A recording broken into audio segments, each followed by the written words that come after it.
Once he hits record.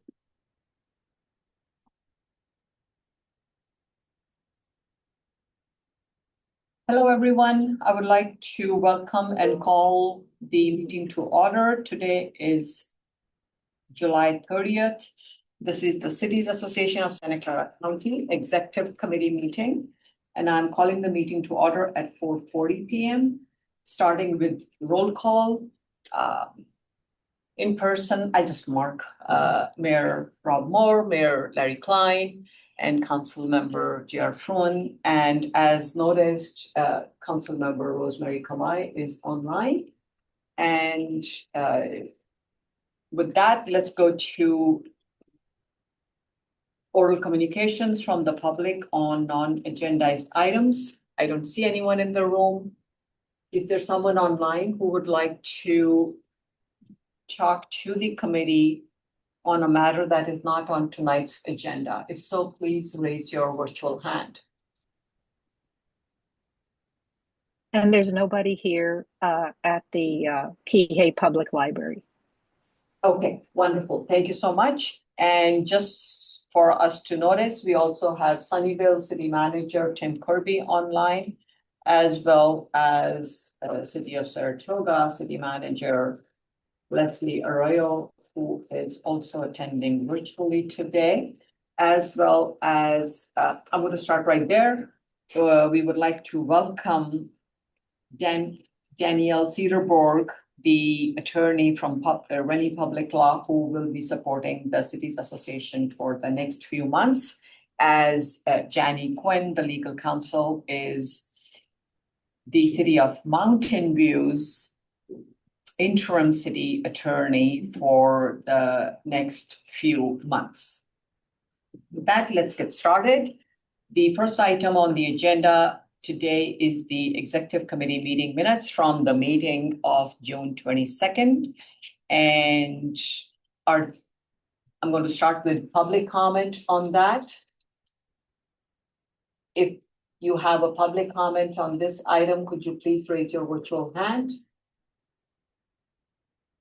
I don't see anyone. Closing public comment. Any changes to the minutes? Do I have a motion to approve? So moved. Second. Moved by J.R. Fruin, seconded by Rob Moore. And I have to take roll call vote. Mayor Klein? Yes. Mayor Moore? Yes. Councilmember Fruin? Yes. Tina Walia says yes. And online, Yes. My council member says yes, so the meeting minutes pass 5-0, no nays and no abstentions. With that, let's move on to item number B, which is the president's update. This is an informational item, just very quickly. Already welcomed and introduced Dan Cederborg.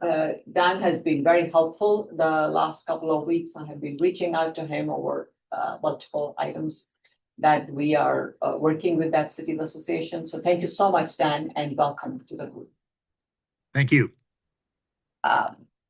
Andrew is not here today, which is, he's on his summer break. So it's kind of helpful that Dan is supporting us today. He graciously decided to step in, even though he's been traveling all over the state with some other items. And Dan will be supporting us at our board meetings moving forward.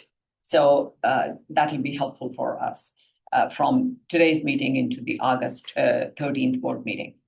The first thing I want to talk about in terms of an overall update is starting with the website. We, as an association, we transitioned with our work with Trepepi Smith earlier this month. And a very big thank you to Mayor Klein for all the work he's been doing, working with Trepepi Smith. And after that, Larry has been not only doing minor edits and updating things on the website, but most importantly, today's agenda packet was uploaded by him. We couldn't have had the meeting today if that had not happened. So Happy to help out. thank you so much. Some people were very surprised when I mentioned, oh, the mayor of Sunnyvale. I'm reaching out to him so that he can post the agenda for us on that. So, well, thank you, Larry. You have been very gracious and very, very supportive. The city of Sunnyvale has been phenomenal on all fronts. The other quick update is that we have been working with Silicon Valley Clean Energy on their item working with the Bay Area Air District. August 31st in the evening, you have received some emails from me, and we have been sending that across to all elected officials, council members, and mayors across the county. And I hope you have all signed up for that. Cities Association is a co-sponsor, even though the event is being managed by SBCE and the Bay Area District. With that, I don't have any specific updates on this. And since it's an informational item, I don't really need public comment on this one. If I miss something, please nudge me. And we'll move on to item number C, which is the Executive Director transition update. This is an action item in case we need to give some direction to anyone to move forward. And the first item that I want to bring to everyone's attention is people in this room are very aware that our former Executive Director, Shali Sarkay, who had resigned and given us a 2-month notice. Her last day with the association was June 30th for her plan, and we stayed on schedule. I have been sending regular email updates to the executive committee and deeply appreciate your patience in receiving multiple emails from me. I have to pause and really say, the city of Sunnyvale has been an incredible partner. Thank you so much, Tim, for all your support. Taking my phone calls and picking up all pieces from all over the place, not just being a fiscal agent, but so much more. And we couldn't have done this transition without the city of Sunnyvale's support. They have handled practically everything in terms of working very closely with the board treasurer, Rosemary Kamai. Thank you so much for all your work, your leadership, your incredible leadership in seeing what needs to be done, especially as Sunnyvale became the fiscal agent for the association last year. So there were some things that evolved and that we were transitioning over. So the dues to different cities, the invoices, multiple audits, and so many other items. City of Sunnyvale has been working on that. There are pieces that are in progress, specifically relating to the banking and the LAIF accounts. And I know Rosemary has been working with Sunnyvale on that, City of Sunnyvale on that. And happy to work with you on that, Rosemary, if you want to include that as an update for the board. And I think it may be good for us to do that at the August meeting. And the last item on that specific one is the Planning Collaborative. We have signed the agreement with Planning Collaborative that all the cities are working on, and that is moving forward. So once again, big thanks to both Councilmember Kamai as well as City Manager Jim Kirby. The last thing I want to add here before I open it for your comments is thank you to my city, the city of Saratoga, the IT team, for your support for managing the multiple items there. Both our IT manager, Leo, who is supporting us today, as well as Rob, who's been managing different things, transitioning the email accounts and how we manage our meeting, the Zoom and the everything. Also live streaming today on YouTube. That's it from me. On this item, I'm going to open it up to the members of the committee. I'll take public comment later on this. So any comments from members of the committee? I know that it's been working very, very hard in this transition period, and I want to extend my thanks. And I'm sure that the rest of the board, if it were here, would be equally thankful. Thank you so much. Okay. I just want to say thank you for, you've been doing a lot in the background and juggling the different, the different items. So happy to help out where I could, but it's working with lots of different areas to make sure that we cover it and we have, direction going forward. So thank you. Thank you so much, and thank you for your support, taking my text messages and phone calls at strange times and guiding me. Other comments? No. Gratitude. Thank you. Thanks. Did we lose? Rosemary's dropped off for a minute, but just keep going. Okay. Any other comments online? Seeing none, I'm going to open for public comment. Anyone online for public comment, please raise your virtual hand. I don't see that. And closing public comment, and any direction or feedback on this item from any member of the committee? I don't see that.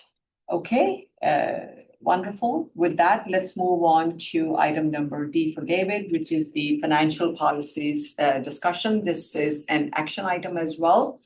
And the item is to review the draft financial policies as presented in the agenda report and to receive executive committee direction specifically on the sponsorship policy, the reimbursement policy, and any other policies that you may recommend for future consideration. With that, any questions on the policies? And I want to say this, the two draft policies have been drafted by Sunnyvale City Manager Tim Kirby at very, very, very short notice. Tim, thank you so much. And working closely with the board treasurer, Rosemary Kamai. So is there any questions from members of the committee? I don't see any questions. Opening to members of the public for comments. Anyone, nobody in the room, anyone online? Please raise your virtual hand if you have public comment on this item. I don't see that. And closing public comment and bringing it back to the committee for discussion. Any suggested changes, any feedback on the two policies and any other policies to be added? Rosemary has. Let's start with the board treasurer. Rosemary, please. Hi, I first of all want to say thank you so much to Sunnyvale, Tim, and Dennis and Veronica. Everyone has been extremely helpful. The only thing that I had comment on was on the first policy on the authority. I think that it is not necessary to put the restrictions. The only restrictions I would recommend is really just having anything above 3,600 in a sponsorship should be authorized by this executive committee, because anything above that you have to do the gift reporting, and I think that it should be at least with the executive committee to authorize whether or not we let the board know about a gift reporting that needs to be done through a sponsorship. Okay, thank you. I appreciate that.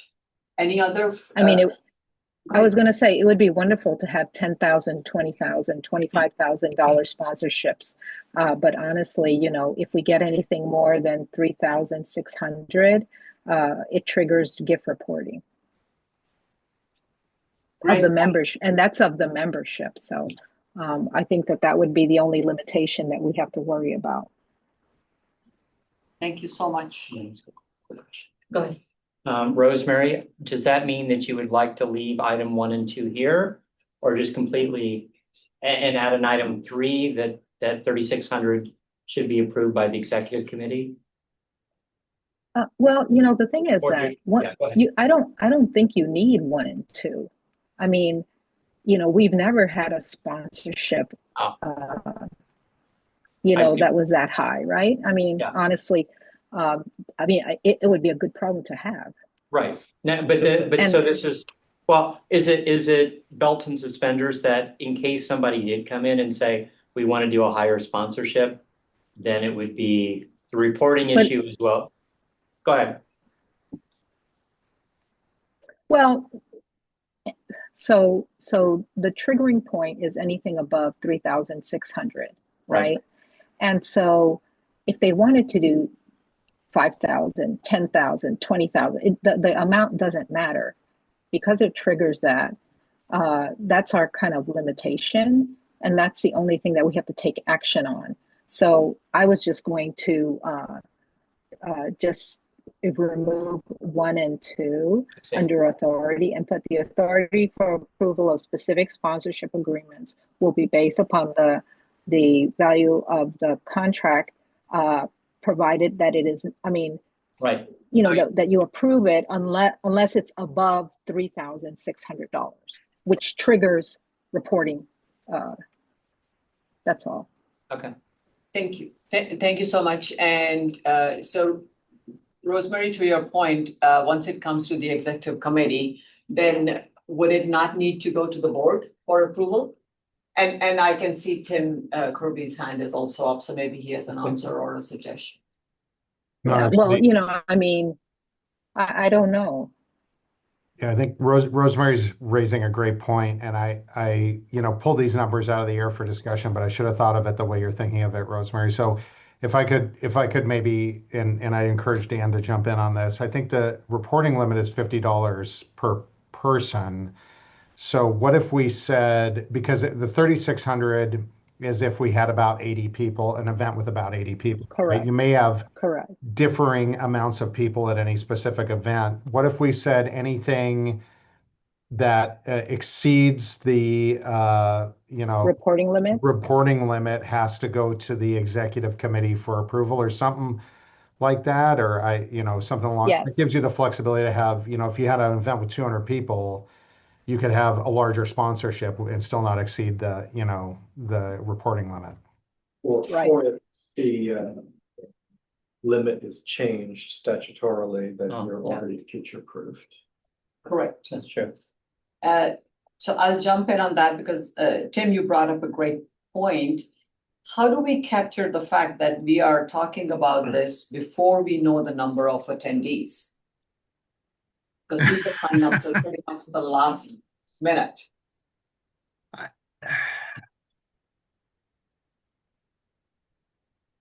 That is difficult. We usually give out, at least in the organizations I've been involved in, they kind of give out, unless they really know up front that, hey, we're doing this with the Board of Supervisors. There's 5 of you. This is what it's going to cost. Here's what your tab is. The report happens after you've received it. So like with the County Councils Association, we get that list for our lunch and stuff after we've been at the meeting. So I think you can run that calculation based on the number of people you had after the fact. Okay, so it's something to think about and But you should probably estimate it up front if you want to Yeah. have that check of the executive committee signing off on it. So Up based front. on a projected attendance level. Yeah. Yeah, and I think when we were talking about the 3,600 limit with regards to the winter event, that actually got us to a $45 amount, right? So it's like it even gave us some cushion. So we could do that, an estimate with a cushion.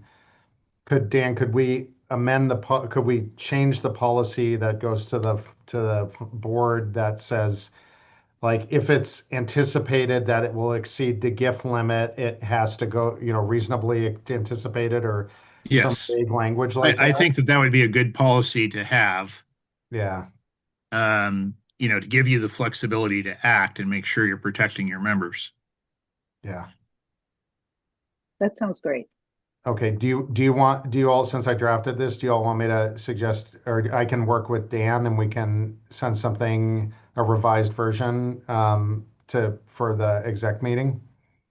Or for the regular board meeting, sorry. Sounds wise. that Yeah. sounds perfect, and we can bring it to the board agenda for the board meeting on the 13th of August. And I do appreciate that very much, Tim. And Yeah. again, this is a Treasurer Kamai saying from the beginning of this year, we need to have a sponsorship Yeah. policy in place. So Yeah. your leadership is really, really appreciated. Yeah, I thank you, Rosemary, for raising that. That was a great point that I didn't think of. So that's much better. Thank you. How about the other policy? Are you good with that? There was a highlighted item regarding purchases, Yep. to place a limit on, at the end of your membership. Mhm. I mean, we already have a limit of anything above $50 is reportable, but I don't know what the previous, what we previously did. Dan, does the gift limit apply in this case if you're recognizing a board member? There's a separate de minimis exception for plaques and things like that doesn't go to the gift. Off the top of my head, I don't remember what they consider de minimis. Something like $30 sticks in my mind right now, but there's a separate exception for, the de minimis plaque and that type of thing, so it doesn't count towards your gift limit. I'd have to look at that under the FPPC rules. So maybe we could just amend this to align with whatever FPPC is currently. Yeah, we can take that as a follow-up also and come up with some language that'll get us there. Yeah. I mean, if I were an elected official, or like what I have to do, abundance of caution and letting people know what it's worth, you just report it. Right. Absolutely. Right. Yeah. Much easier. Okay, So if you wanted to put in a $25 limit, although these plaques now probably run you $40, right? $40, $50. Who knows? But I think you're, having in the policy language that, we'll take note of it, figure out, do it in compliance with the FPPC limits on, awards, and report as necessary, some language like that. That'd be perfect.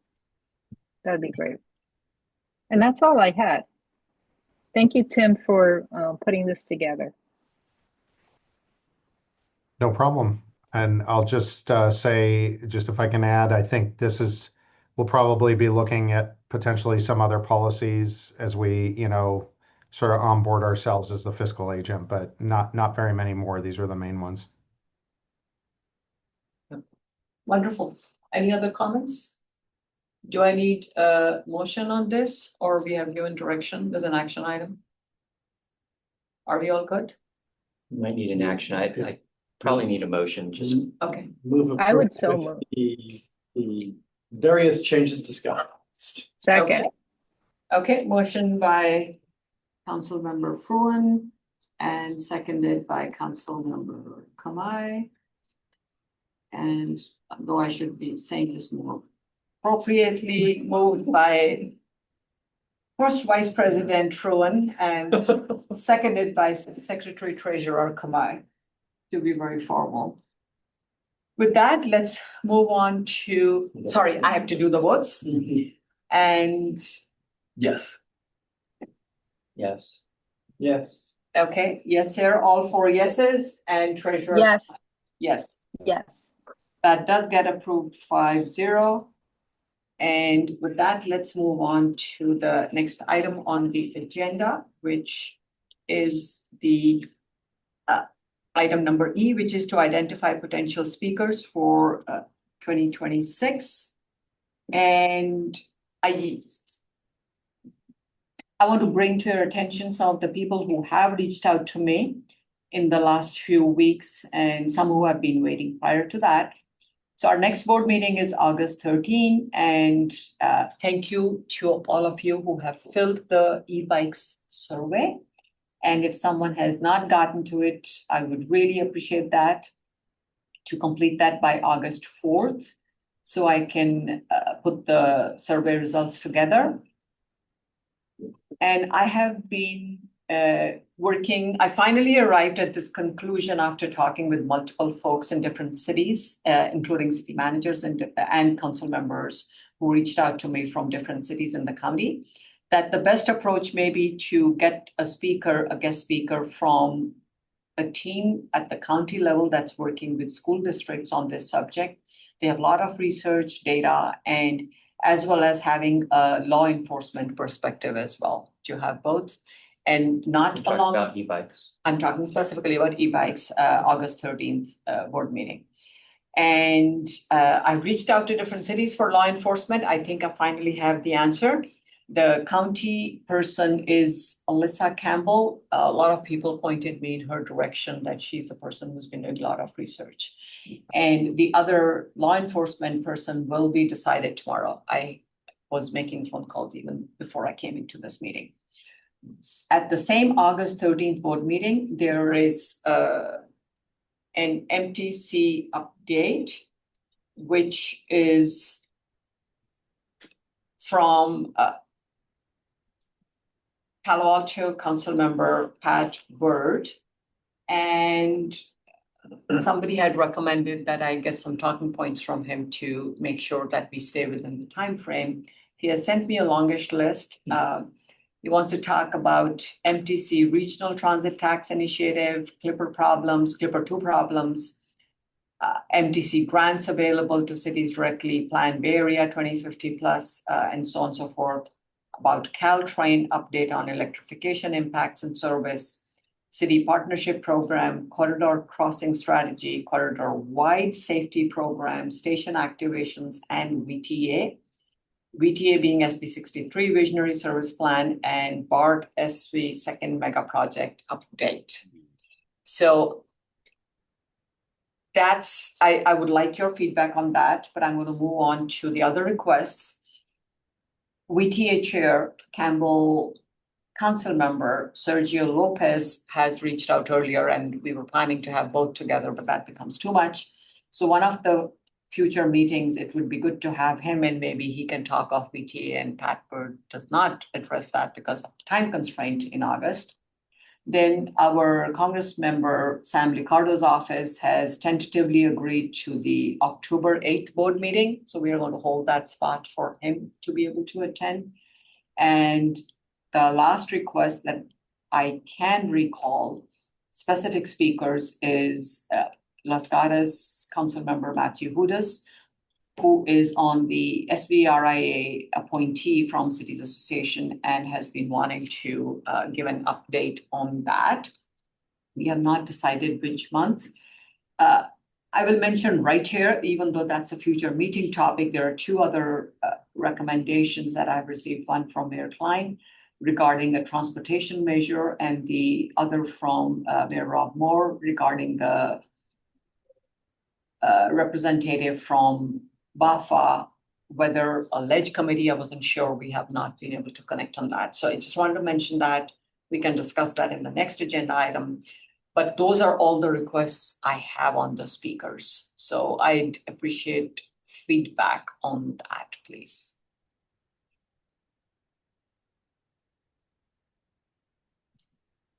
Let's start with August. E-bikes is pretty much under control. I do have a law enforcement person. I reached out to different cities and somebody said, okay, we'll take care of it. I just have to circle back with them. So that'll be done. MTC update, regional update from Pat Bird. I think that list is long and we will run out of time because that night we have a couple other items to handle. Any recommendation how to give him the feedback? My take on that is I do think people are interested in the regional measure. I think that's the area of interest for the membership of transportation. You know, more generally, I didn't hear transportation outside of e-bikes really brought up at all when we were talking about our priorities. So I mean, maybe I wonder if there's a way to really consolidate Sergio and Pat and somebody who's maybe even working on them. I don't know how we can do that without getting political, but I think it'd be fine to get a brief regional update. But I think most about, if people are interested in VTA, they tune into the meetings. If people want to know about MTC, I think they kind of know what's going on. So I would think the most interesting part would be the regional measure. I don't know, but maybe to still let Sergio and Pat present, maybe they can help with that. Maybe they can be part of it, but they both have, I think, good perspective on it. Sergio was in Sacramento, getting it on the ballot, so. But I don't think a general VTA MTC update is going to be of that much interest to the membership. Okay, other thoughts? I'm looking for help here, how to proceed. That's an area that impacts some other cities way more than directly. Well, I think so. I'll second what Rob said. I think the MTC, the regional measure is critical. And the thing is, it's MTC working with all the, so Pat can talk about how it would affect BART and how it can affect other things, and Caltrain.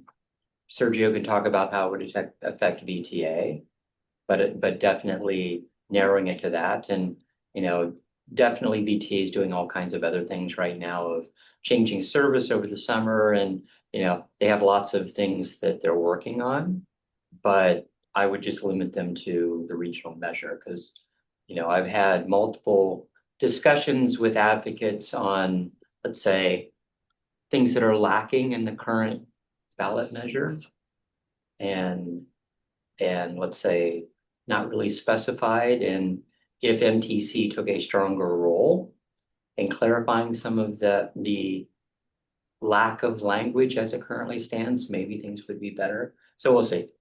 I think people, definitely it affects everyone. So it affects all of our cities. It doesn't affect, so I think it does have value to be discussed, but not a general, what's VTA doing or what's MTC doing?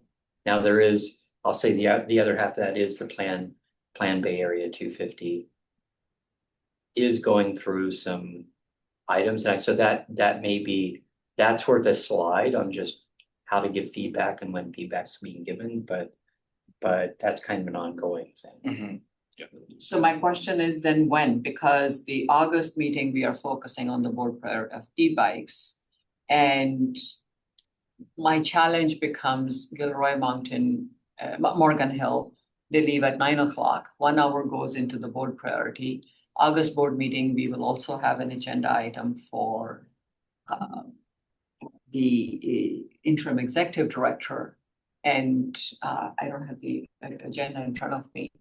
How much time do we give to, and should we then call both Pat Bird and Sergio at the same meeting? That's where we were 4 weeks ago, and then we decided to have them at 2 separate meetings. What's a good format to keep it? It's a time constraint that we run into every time. My recommendation would be to email Sergio and Pat and say, this is how we'd like to do this.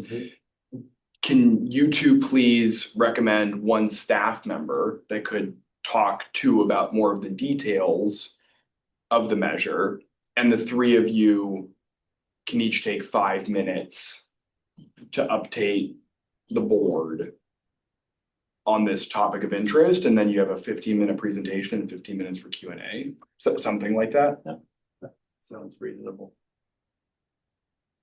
It's just limiting their presentation. And Rosemary has her, but I think you could also do that in September. I don't think you need to cram it into August if you really feel like it's gonna be too crazy. Something else will pop up in September. That's the other option. I mean, that's the other situation. Rosemary, what are your thoughts on this?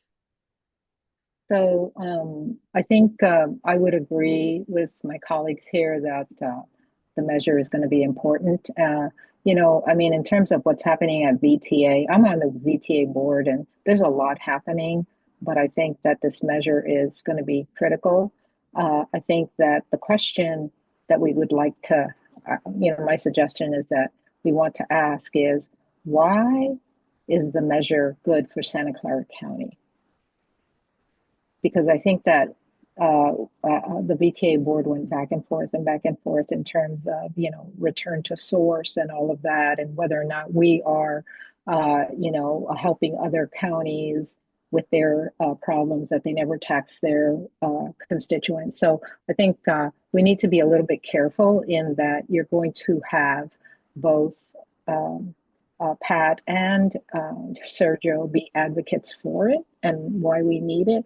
But, as a joint powers, I don't know if there's any necessity to do the opposing side because I know that there are people who are not for it, that they feel that that is not the case. So I think it's something to think about because, I mean, it's kind of walking the fine line of providing information versus, greater advocacy on one side versus the other side. And the thing with both Pat and Sergio I mean, there's a lot, because there's a lot going on, you have to very, very narrowly define what it is you want them to answer, like what questions you want them to answer, or else they will go off and eat up all your time. So, and they have a lot of, so that's understandable. But I also think that, um, you know, 3 questions of, why is this good for Santa Clara County? And what are the upsides? What are the downsides? Things like that, I think would be very helpful for people to hear. I appreciate that perspective very much. And I'll just add, I totally agree with everything you just said, Rosemary. To your question about, do we need the opposing side? I don't really think we need to like platform that. I think anybody that's in opposition will make that clear. Yeah. But we need to just acknowledge that there's an upside, there's a downside. So are you suggesting we ask them to provide what are the downsides that they are hearing from opposing parties? How do we address that? I think we simply ask for information. Yes. Information is fine. Information is always fine. Yeah, just because we actually had at VTA, we actually had very good discussions as to what would get us to being satisfied that Santa Clara County's needs are going to be satisfied, right? And so I think that showing kind of like what the downside was, and what kind of solutions we came up with. Maybe we can ask Sergio to say, can you talk just a little bit about some of the deliberations that happened? Okay. I like that. And we restrict the total 15 minutes presentation, 15 minutes QA, and we can still do it in August that way, right? Does that work? Okay. Originally, we were going to have both, so Sergio will be more than happy unless that date does not work for him anymore. And he has been in touch with me a couple of times since then, wanting to reach out, and I was assuming this was the reason. So I'll turn to you for some help on this one, so that's one less thing for me to juggle next week. If you can send me a framework of how to reach out to both of them, I deeply appreciate that. Other thoughts on this? Other speakers? Of course, having Congressman Clara will be great, and with Matthew, we can decide later on once we go through the August board meeting. We can once we have our next EC meeting in late August, and hopefully we'll have a new interim executive director by that time, so things will be more streamlined as well. Rosemary, other thoughts from you? No? Okay, great. This is a discussion item. I would still like to open it for public comment. If anyone online, please raise your virtual hand if you're wanting to speak on this item. Seeing none, I close public comment, and moving on to the next item, which is future meeting topics. I think we covered at least the one that had been recommended by Mayor Klein, the transportation measure, rolling everything together. I think that's the same one, so that's helpful. The other one is the one that you had emailed me, Mayor Moore, about the BAFA request. I thought that was a board request. That I looked more closely at your email and I saw maybe it was for the ledge. Coming from MTC ABAG, yeah. Yeah, so would you like to talk about that? Yeah, so their BAFA is talking about similar to the transit measure, a housing measure, and they want to talk to the cities about it. I think it'd be fine to do at the WAC. But if it's of wide interest, I don't know. I know housing's a hot topic for folks. I raised it because they reached out to me. I'd be happy to schedule it for LAC, but if we think it's something of broader interest, they said they want to talk about BAFA's exploration of a potential housing revenue measure. They're trying to get to each county in the 9-county Bay Area to talk to city leadership. They also want to include a representative from the county CEO's office and or the county's Office of Supportive Housing.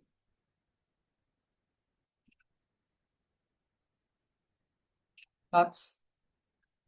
September, we could tentatively consider September and then decide whether ledge committee or LAC or the board. You would probably need to do the board if it's September. September will be the last rush before. For the LAC. For last. It's not critical from a timing standpoint because we're talking about 2028 ballot mission. Can do it. So, but they do want to start the discussions as early as possible, so there's value. JR, what's your take on how busy August? Yeah, what's your take on doing an August LAC? You've had probably a lot of movement on legislation you've been tracking and things that almost certainly have been reintroduced in the form of gut and amend between the beginning of the recess and now. Things that have been signed. Yeah, I would. Been a lot of movement. I think that I would preserve your calendar. I think October's safe for things because the only thing you might do in October, I'd need to look at when that meeting is. It might be just in time to ask for a veto or a signature on something, but that's like we did that last year, but I think that might be the first time that we've done, signature and veto requests. Okay. For what it's worth, they said they'd like to talk to us in August. But they can do September, but that's less ideal for what it's worth. Why do they think it's less ideal? Or is it I've had some initial discussions with them. I don't know why they would say it's less ideal. There's a lot of, they're waiting to see how November goes and how the regional transportation bond goes because tax goes, because that shows that isn't a pure direction, but that's one of their worries. And if it fails horribly, they need to need to rethink, but it's all just starting these discussions and evaluating If you do want to entertain one of the two upcoming ones, then I would say don't dedicate any more than half of your time. Oh, yeah, for sure. Because there will be things that just come up and people will want to know why you're not addressing them. This is the weird part of legislative cycle, especially on the 2-year calendar, because you're on the second half of the 2-year calendar. So there will be things that probably reappear from last year that everyone thought was dead. That was my experience from the time I was the LAC chair.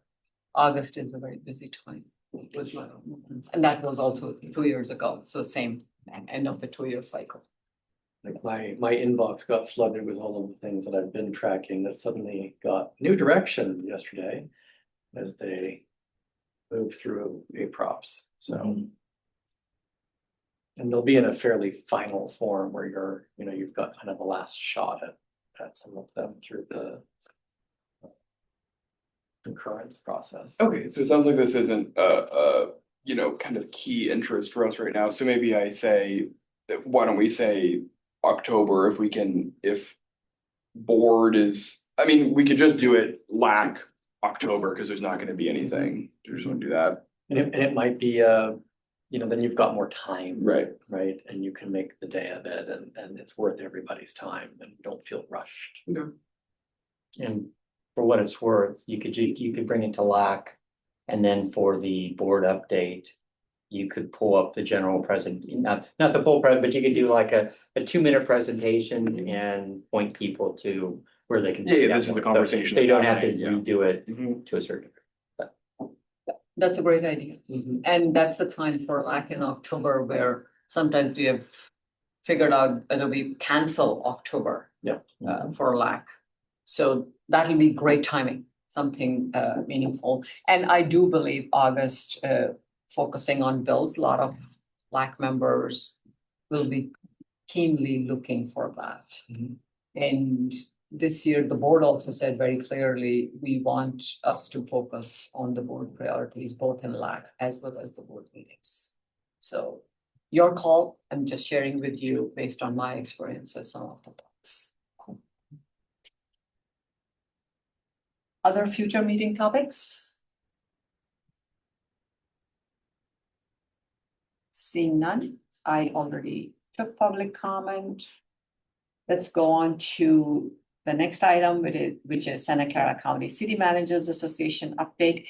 And for those who missed it, you must have seen, I wrote City Manager of Saratoga, Leslie Arroyo. I did not say acting city manager, in case somebody missed it.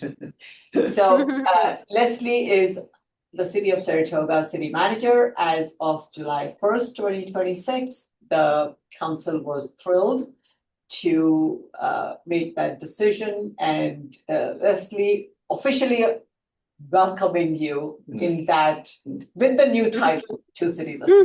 I know she's somewhere. Oh, thank you, thank you. Can you hear me okay? Yes. Oh, good.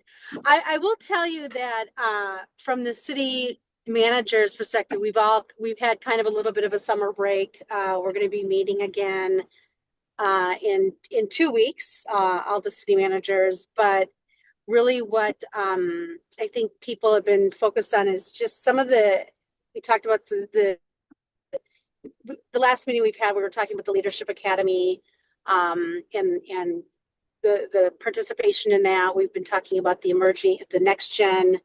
I've talked to you about in the past. We've been talking about the interns and how that has been going. I've seen some of the work of the interns reaching out to the various cities on different surveys that they're doing.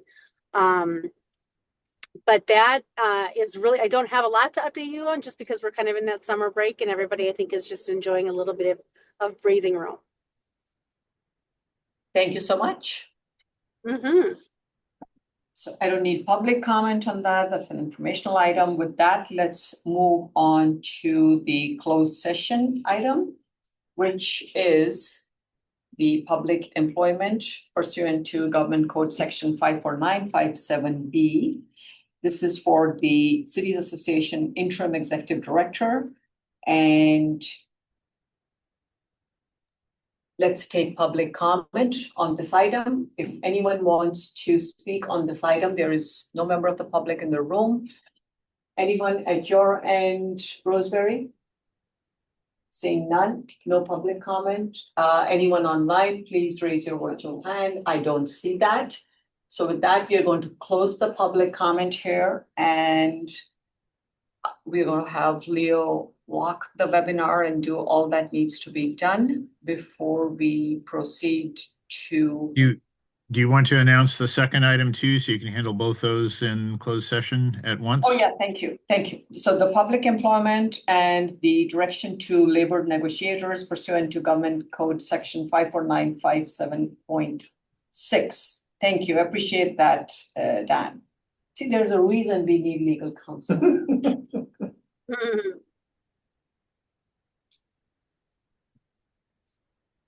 So no public comment on that either.